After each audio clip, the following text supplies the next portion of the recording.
continuing serial manga in Japan.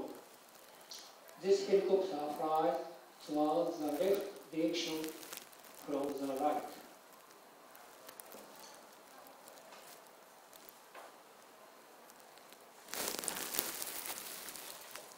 This is a part of Motomiya Hiroshi's office worker Kintaro, salaryman Kintaro.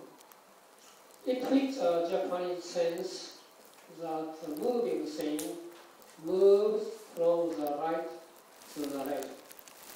Of course, this has some exceptions.